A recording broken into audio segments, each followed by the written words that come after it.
Hi everyone, Julie Mason here, and today I'm super excited to share with you a brand that I think has had the most brilliant marketing and branding strategies that I've seen in years. What is it? Well, it's called Liquid Death. And I am super stoked to share this story with you because I think this is got some amazing lessons for all of us in there. It's broken all the rules when it comes to marketing for its category, which is water, of course. And in less than 5 years, they have created a valuation of $1.4 billion in 5 years. That is phenomenal. We'll get more into the valuation in a moment, but let's go to the backstory of Liquid Death. How did this come about? Well, the founder of Liquid Death, his name is Mike Cesario, and in 2018, he created this brand, but it actually started, the inspiration for this started in 2009 when he attended a heavy metal rock band concert, and it was sponsored. The rock band concert was sponsored by Monster Energy. And Monster Energy insisted that all the band members be drinking from Monster Energy cans. But most of them said, look, we don't want to be amped up on your energy drink. Happy to drink from the can, but can you put water in it? Which Monster Energy facilitated, and they did. And it gave to the audience the appearance that the band members were drinking Monster Energy drink, which was exactly what that brand wanted to happen. But in fact, they were just hydrating. And it set a seed in Mike's brain to go, I really like this idea of packaging healthy products in a way that is unconventional, unapologetic, attention grabbing, and fun. So that's where it all started. But we want to break this down into a couple of different sections of what we can learn from this whole Liquid Death process. So let's dive in. Okay, so what did Mike do that was so clever? Well, first of all, let's talk about market testing. So in 2018, Mike started with a 3D rendering of the can, the design of the can that he wanted to create. And he did it with a tagline. You'll love the tagline, murder your thirst, right? He then set up a Facebook page. He created a 22-second video, which was basically just a 3D, video going around and around the can so you could see what the can looked like. And he uploaded that to Facebook, and it ended up getting it went viral. It got 3 million views in a very short space of time and generated over 100,000 Facebook page likes very quickly. So he actually had proof of concept in doing that through the social networking, right? He uploaded the video, put it up on Facebook, got 3 million views and over 100,000 likes. That is proof of concept. He did his market testing before he created the actual product, which is phenomenal. Then later in 2018, he actually created the real product. And in 2019, I think it was, they generated $2.8 million in sales. In 2021, they went to 45 million. So from 2.8 to 45 million in sales. Then in 2022, they did 130 million in sales. And last year in 2023, $263 million in sales. So 2.8, 45 million, 130 million, and 263 million year on year. That's phenomenal growth. I mean, phenomenal growth. And in 2022, they did a round of venture capital fundraising. They raised 189 million within that round and got a $700 billion valuation for their business, which is, again, phenomenal kind of valuation for such a young company. And then in March this year, at the time I'm recording, this is 2024, in March this year, they did another round of funding, got an additional 67 million, I think it was, and now have a valuation of 1.4 billion in 5 years. It's a unicorn. It's kind of like Uber and Airbnb and, Canva. They're unicorns in the industry, and Liquid Death is the unicorn in the water industry.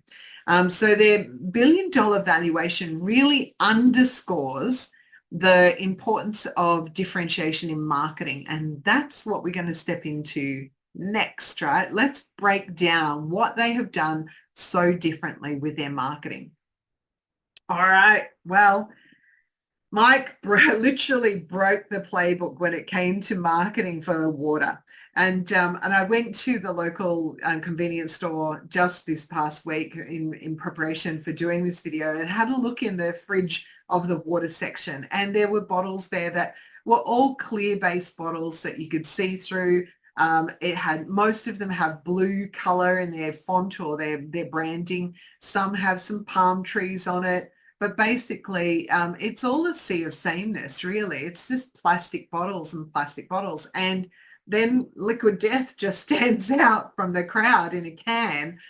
So their point of differentiation was, you know, and part of their tagline, Murder Your Thirst, also comes into, along with their skull, the gold skull that you can see here, the burning skull, is that they want to do death to plastics. So their point of differentiation was really not to be so hung up about what's in the can, being water, or where it's sourced from, or how pH level it might be, or how many minerals it might have, or whether it makes you smarter or not. They didn't really focus on the product so much as the external branding and the purpose behind it. So very much Mike's definition here is, first of all, sustainability and environment. They want to not, you know, be plastic, first of all. So death to plastics, hashtag death to plastics is one of Liquid Death's main hashtags, because plastic bottles from water contribute to 80% of landfill around the world. It's a massive environmental crisis. And those bottles, those plastic bottles, take over 1,000 years to break down and decompose. And of course, we all know how bad plastic is in our soil, in our waterways, etc. So his first point of purpose was death to plastics. And then, of course, making great, healthy products fun and cool to drink and cool to use. So their definition there was really good. While everybody else is focused on where their water is sourced from, yes, he puts mountain water on there. He doesn't say, he's not branding on where it's sourced per se. He does have all of the relevant information on the side of the can, of course, but it's not focused on that. It's really focusing on murder your thirst through healthy products, right? But that has also then allowed him to differentiate in other ways. And let's step into what that entails. Okay, so with being death to plastics and positioning themselves from their competitors in such a unique way, they've branded themselves more like an energy drink than they've branded themselves. Like, this would be every bit at home in the energy drink section rather than the water section of the fridge. But yet they're in with their competitors on water. And so that's allowed them to differentiate significantly, right? So when I went to the fridge section, the water section of my local convenience store, I noticed that most bottles of water were between $3 to $4.50 a bottle for the average 600 ml. And Liquid Death, on the other hand, they started around about $5.99, and depending on the convenience store that you go to, can go anywhere up to $7.99 a bottle. And that's for 500 ml. I mean, can you imagine $6 for half a litre of water? You know, it's where for the consumer, it's not about the product inside, it's about the cool factor, the marketing that's drawing them in. And this is a really important part that actually makes them stand out so much. They expanded their range across the board. So they not only do normal plain water, but they expanded their range to flavored water that was sugar-free. So it only has natural agave syrup in there rather than like powdered sugar or processed sugar. And I love the names on their flavors here. So this one's flavored with lime, but they've followed that whole Liquid Death theme, and it's Severed Lime. They've got Bury It Alive. They've got Chainsaw Massacre. Oh no, Mango Chainsaw, I think. They've got, what's some of the other ones? Oh, I can't think. But they're all brilliant names that really follow this whole theming, this Gothic death theme. Now, again, it's targeting their target audience really, really well. They've recently launched a new product called Death Dust, which is an electrolyte powder. So again, a healthy product that will replenish your much needed salts and minerals in your body if you're doing sport, etc. But it can be put into a normal water and mixed in, and therefore it can hydrate your body and provide the much needed electrolytes that your body needs. But again, using it with Death Dust. I mean, how cool and clever is that? So how have they done this? Who are they appealing to? What's going on with all of this? Well, they've created cult following. Let's dig into what they've done there, right?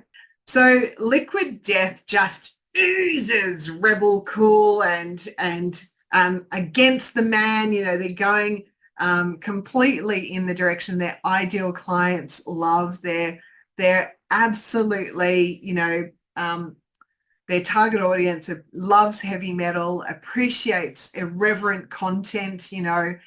They just kind of go against the grain. And so they've done it really well with the Gothic font that they've done here. Of course, the gold logo of the burning skull, the Murder Your Thirst, the whole branding is really cool. Even the gold cap and, you know, their colors is very, very clever. So gold caps on everything along with the, you know, the Gothic font throughout.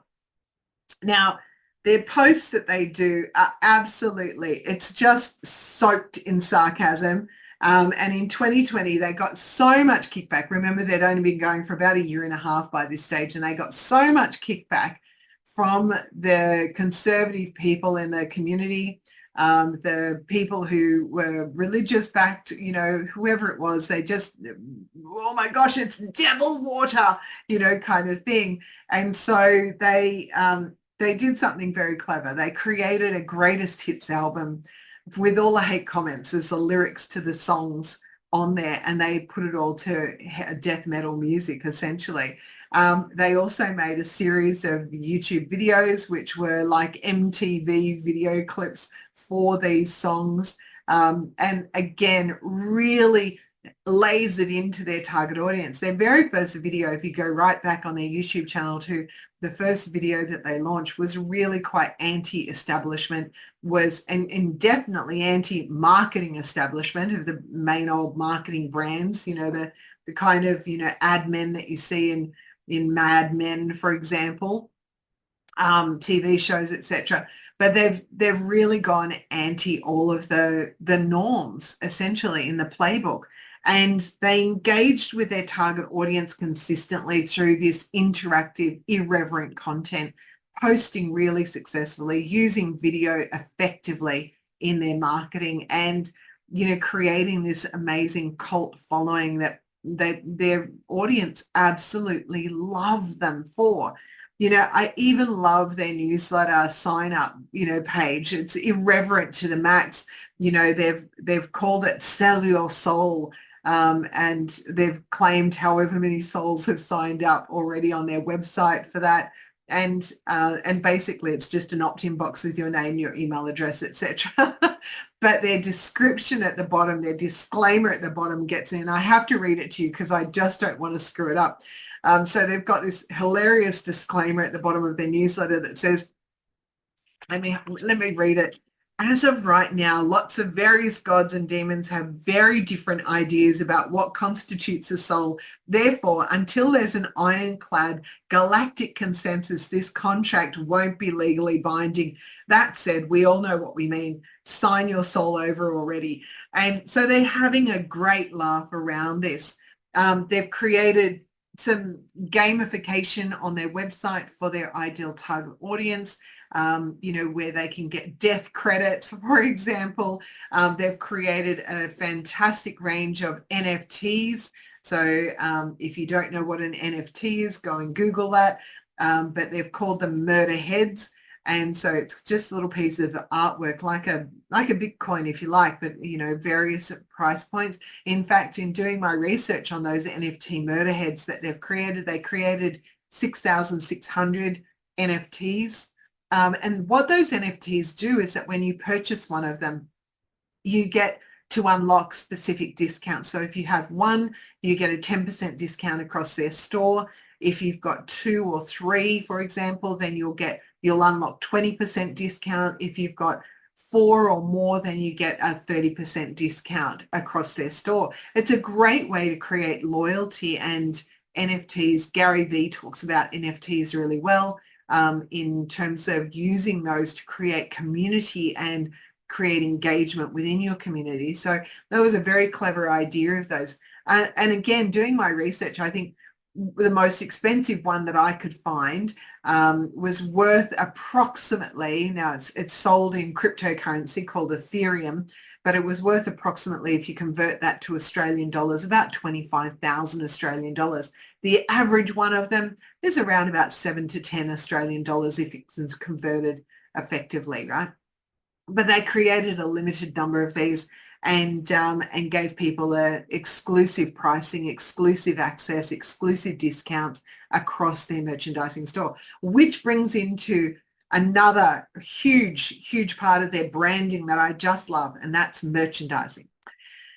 So speaking of merch, Liquid Death have continued to build their cult following through amazing, and by the way, before I go on, if you want to grow cult following in your business, grab this book by Tim Duggan, How to Build a Business People Adore. It's called Cult Status, and it will give you, regardless of what type of business you're in, this book will give you some great insights in how to build this loyal, really raving fan base that you might have, and build a really strong community that's loyal to you, that promotes you generously and advocates for you all the time. So check that book out. But the merchandising is a very clever aspect of Liquid Death, what they've done. Their merchandising, they have a whole store on their website where you can buy anything from caps to t-shirts to hoodies to candles to watches that they've done collaborations with other brands, to dog toys, to beach towels. I love their dog toys on there. They call them Death Grip dog toy, right? And of course, it's like a can of, a soft toy version of their can of Liquid Death, which is very clever. But they've teamed up with some very famous artists, particularly with some of their NFTs that they've created.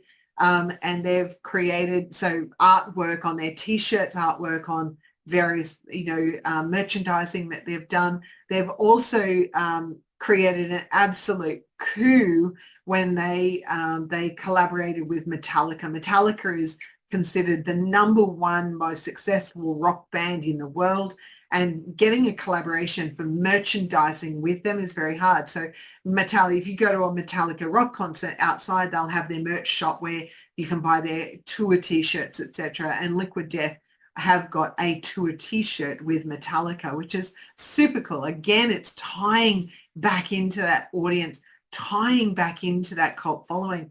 But collaborations actually talk us into the next part, which is incredibly beneficial for leveraging your brand. And that's celebrity endorsements and celebrity collaborations. So let's dig in. So Metallica isn't the only celebrity collab that Liquid Death have done. They've done one recently with Ozzy Osbourne for the Death Dust. There's a great YouTube video out on that. Highly recommend going and having a look at. It's very fun, totally irreverent. But again, it's very much targeting their audience, which is, their younger crowd that's into heavy metal, that likes to rebel, against the crowd kind of thing. So it ties in really well with that. But, Ozzy Osbourne's just one. They've done a hilarious video with even Martha Stewart. Now, Martha Stewart has got very strong ties to Snoop Dogg, for example, and's got some really interesting heavy metal connections. And so they've done this amazing video with a limited edition candle that you want to have a watch of the video and see how funny it is. for their limited edition Liquid Death candle. So look, what can we learn from all of this? I mean, there's so much more I could talk about around Liquid Death and essentially, break down their branding and even more, but I'd be here all day. I just would, because it is so brilliantly done. And it doesn't mean that you have to do everything that, Liquid Death have done to be successful in your business. But look, let's face it, success leaves clues. So here's some of my key takeaways that I have from this. And I'm going to give you 5 key takeaways that I've got. And then to help you out, I'm going to ask you some questions for you to consider when it comes to your branding that might help you go, well, how can I use this to grow my brand? I'm an accountant or a bookkeeper or a business coach or, a limo driver. What can I do that's different? Well, I think there's lots that we can do. So I'm going to give you my 5 key takeaways. And the first one is to differentiate yourself. You really want to stand out from the crowd. Don't be in the norm with everything. Liquid Death's unique packaging. They went from water bottles, plastic water bottles, to cans was the first point of differentiation, which again ties into that whole sustainability side of things, because these things can be recycled till the day is done and still have a long shelf life, for the actual product, metal product. So it's instantly recognizable. Their font, their branding, it stands out. The gold cap even, it all stands out from the sea of sameness in the water bottle category. So differentiate yourself. What makes you different from your competitors? Step number 2, or the key point for me, the key takeaway for me is know your target market and embrace them. Be clear about who you're targeting with your audience and speak their language fluently. Liquid Death's audience are, they like irreverent content. They like sarcasm. They like rebel cool. They like heavy metal. They know who they're targeting. They're not targeting yoga mums. They know they're not targeting yoga mums. They are targeting a very specific demographic and they're unapologetic about it. So my key takeaway here is to not be afraid to be bold with your marketing and unconventional. In fact, one of my favorite marketing mentors, Mal Emery, used to say, be polarizing, Julie.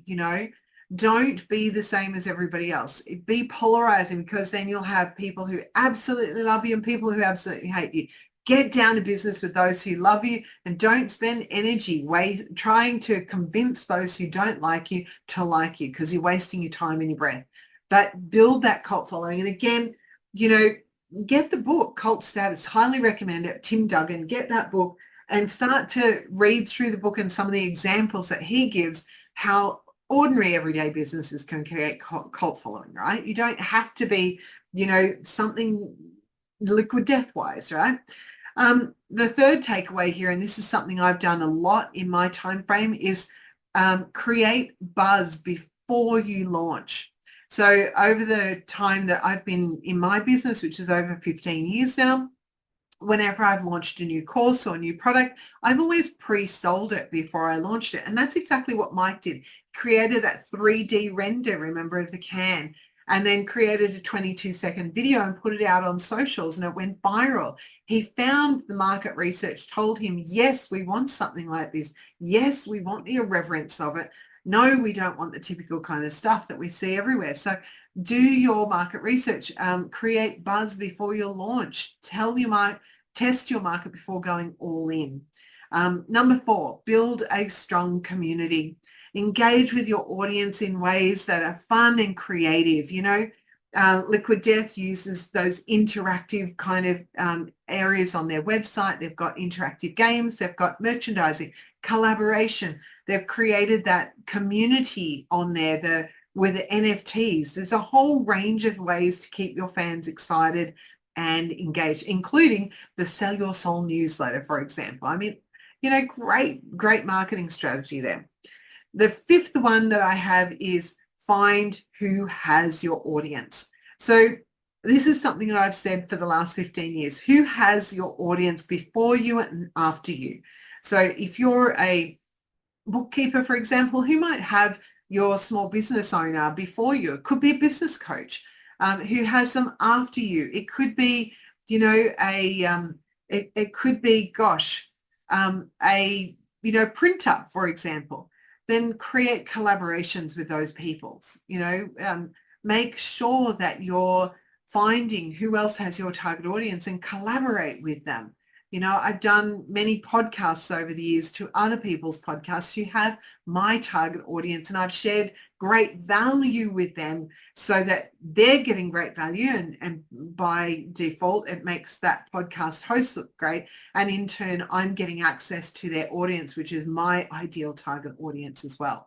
So it's a win-win-win. The podcast host in this instance wins, I win, and the audience wins. So it's great. Now, I think it's 9 questions that I want you to consider when it comes to how can you apply this to your business. So I'm going to read some of these out because I can't remember them verbatim. I'm too old for that crap nowadays. So please forgive me while I refer to my notes. But these are the questions that I would like you to consider when listening to these lessons from Liquid Death. How can you apply this to your business? So the first question that I have, and this is a really important one, and one that I hark on a lot with my existing clients, is have you clearly identified your ideal target audience? And most people, in my experience over the 15 years I've been doing this, haven't. They haven't taken the time to really dig into what are the wants, fears, needs, and frustrations of their ideal target audience. They haven't found out what they're reading, what they're listening to, who has your target audience before you and after you. Do that homework, do that research. I promise you it will pay off. So if you haven't clearly identified your target audience, there's some homework ahead for you, right? And in fact, I've got a free download on my website. Go and download that. It will help you. It's a workbook that allows you to actually figure out how to research all of that. So go right ahead, get that free download. The second question they have, are you speaking your audience's language fluently? Remember that Liquid Death's audience like irreverent, sarcastic, content that is just rebel cool, right? They're not interested in, the all nice, political correct kind of content. In fact, they're anti all of that. So they have learnt to speak that language fluently, right? Have you learnt your audience's language, and can you speak it fluently? Third question, could you afford to be a bit more bold or potentially irreverent in your marketing? Are you playing it too safe, in other words, right? So could you afford to be more bold and potentially irreverent when it comes to your marketing? So have a real think about that. Where could you just get out of the sea of safeness and the sea of sameness? So again, I think that ties into my fourth question. Are you playing it too safe? Are you stuck in the sea of sameness? It's the same question, but different phrasing. And sometimes that works for people. So have a think about those. How can you, question number 5, how can you differentiate yourself from your competitors and truly stand out? Liquid Death went from plastics to can. It's part of their mission, part of their value, part of their purpose to be death to plastics, right? To be environmentally friendly and to create healthy products in a fun, out of the box, unapologetically irreverent way, right? That's their mission, right? So how can you differentiate? If you're a bookkeeper or an accountant, what makes you different from your competitors? So sometimes it's even the same thing that everybody else does, but no one's highlighting it. Highlight it, don't be afraid to step out and really showcase the value that you bring. All right, question number 6, do you need to review your pricing policy or pricing strategy? By differentiation, you can step out from everybody else and it allows you to price differently. So do you need to review your pricing strategy? Question number 7, what other services could you provide that your ideal clients that would create loyalty, that would get them buying from you again and again and again? So again, like Liquid Death have started with Mountain Water, then they brought on their flavored drinks, their sugar-free flavored drinks through iced teas, Death Dust, their whole merchandising shop with t-shirts and hats and gaps and all of that stuff. What can you do with your products and services? Do you have other courses that you could add on? Is there, if you're just doing the stock standard advisory things, could you create a membership site so that, you know, there's another level or another layer, next level up? So have a think about that.